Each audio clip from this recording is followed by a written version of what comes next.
Hi வணக்கம், happy Pongal. நீண்ட நாட்களுக்கு பிறகு ஒரு சின்ன குட்டி கதை.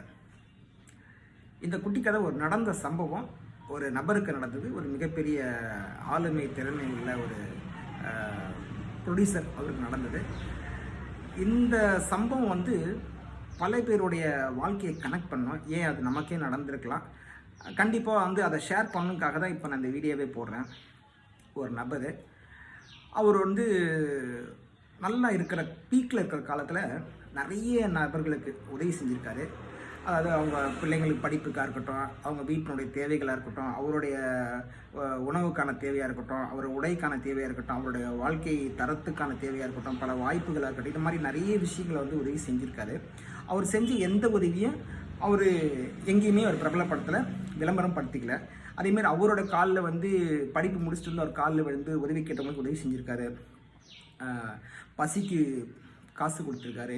இது மாதிரி நிறைய விஷயங்கள் அவர் செஞ்சுட்டே வந்திருக்காரு. வாழ்க்கை அதுனா ஒரு சின்ன வட்டம். ஒரு கட்டத்தில் அவர் இறங்கிடுறாரு.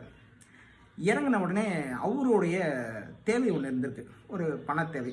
அந்த பணத்தேவைக்காக அவர் எல்லா தன்னுடைய அழைப்பில் உள்ள அனைத்து பேர்களுக்கும் அவர் அழைத்து பேசுகிறாரு. இந்த விஷயத்தை அவர் கேட்குறான்னு தெரிஞ்ச உடனே அப்படியே அடுத்த முறை அவரோட காலை எடுக்க மாட்டுறாங்க, பேச மாட்டுறாங்க. ஒரு நபருக்கு அப்படி தான் ஃபோன் பண்ணி கேட்குறாரு. கேட்ட உடனே ஐயோ இல்லைங்க, நான் ஆல்ரெடி இது நகையெல்லாம் வச்சு நான் எல்லாம் கட்டிட்டேன். அவர் டக்குன்னு சொன்னார், இல்லைங்க நான் மனம் உங்ககிட்ட கேட்கல, எனக்கு இது மாதிரி ஒரு விஷயம் இருக்குது, உங்களால் முடிஞ்சால் என்னுடைய லேண்டு உனக்கு விற்று கொடுத்தீங்கன்னா நல்லாயிருக்கும் அப்படின்னு கேட்டார்.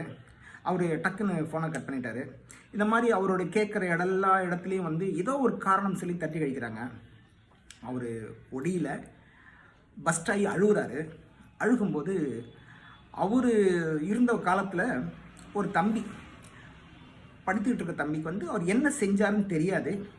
பட் அவர் என்ன நல்லது செஞ்சாரும் தெரியல. பட் அந்த தம்பிக்கிட்டையும் அவர் சொல்லி அழும்போது உடனே அந்த தம்பி நீங்கள் ஏன் ஃபீல் பண்ணுறீங்க, நான் உங்களுக்கு தரேன்னு சொல்லி ஒரு 20 நாள் அவருடைய பொருளை எதை விற்று அதை கொடுத்து இவருடைய பிரச்சனையை சால்வ் பண்ணியிருக்காரு. இந்த சம்பவம் ஒருத்தர் நடந்திருக்கு.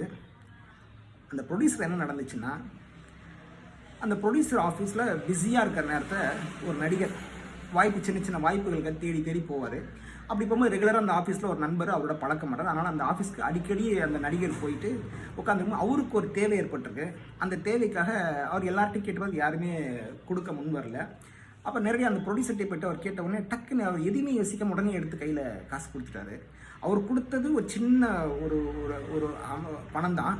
ஆனால் பிற்காலத்தில் அவர் மிகப்பெரிய நடிகர் ஆகும்போது இந்த ப்ரொடியூசருக்கு பெரிய பாதிப்பு ஏற்பட்டுச்சு.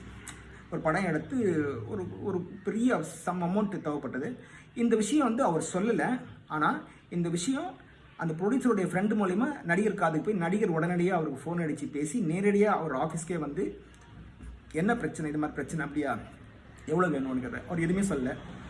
ஒரு பெரிய தொகையை கொடுத்து அந்த பிரச்சனையை சால்வ் பண்ணி கொடுத்து அந்த பிரச்சனை முடிகிற வரைக்கும் அவர் கூட இருந்து அதுக்கப்புறம் அவர் வீட்டில் விட்டுட்டு அதுக்கப்புறம் போனார். இது ஏன் சொல்கிறேன்னா, நீங்கள் உங்கள் கையால் இவ்வளோ உதவிகள் பல நண்பர்களும் வாங்கியிருப்பீங்க, பல நண்பர்கள் உங்களுக்கு உதவி செஞ்சுருப்பாங்க, நிறைய உறவுகள் உதவி செஞ்சுருக்கோம். இந்த உதவிகளை நீங்கள் மறக்காமல் மைண்டில் வச்சுட்டு சந்தர்ப்பம் கிடைக்கும்போது திருப்பி அவங்களுக்கு செய்யுங்க. அவங்க சூழல் மாறும்போது உங்கள் சூழலும் மாறும். ஏன்னா வாழ்க்கை எப்பவுமே நிரந்தரமாக ஒரு இடத்துல இருக்கிறது இல்லை, அது தன்னை மாற்றிக்கிட்டே இருக்கும். முடிஞ்ச அளவுக்கு உதவி கேட்குறவங்களுக்கு இருக்கு இல்லைன்ற பதிலை சொல்லுங்கள். திரும்பி அவங்க அழைச்சா உங்கள் பிரச்சனை சால்வ் ஆகிடுச்சா, என்ன ஆச்சு ஏதாச்சுன்னு கேளுங்க. நீங்கள் பணம் கொடுக்கலாலும் பரவாயில்ல, அட்லீஸ்ட் உங்களோட அழைத்து அவங்ககிட்ட பேசுங்க. அதுதான் மனிதாபிமானம். இங்கே நம்ம எதையுமே கொண்டு வரல, கொண்டு போகிறதுக்கு. இன்றைக்கி நீங்கள் பெரிய இடத்துல இருக்கலாம், ஆனால் இந்த வாழ்க்கை எப்பவுமே ஒரு இடமா நிரந்தரமாக இருக்கிறது இல்லை, மாறிக்கிட்டே இருக்கும். ஏன்னா நிறம் மாறும் உலகம், நிறம் மாறும் மனிதர்கள், நிறம் மாறும் வாழ்க்கை. இன்றைய பொழுது நல்ல பொழுதாக இருக்கட்டும். நன்றி, வணக்கம், ஹாப்பி பொங்கல்.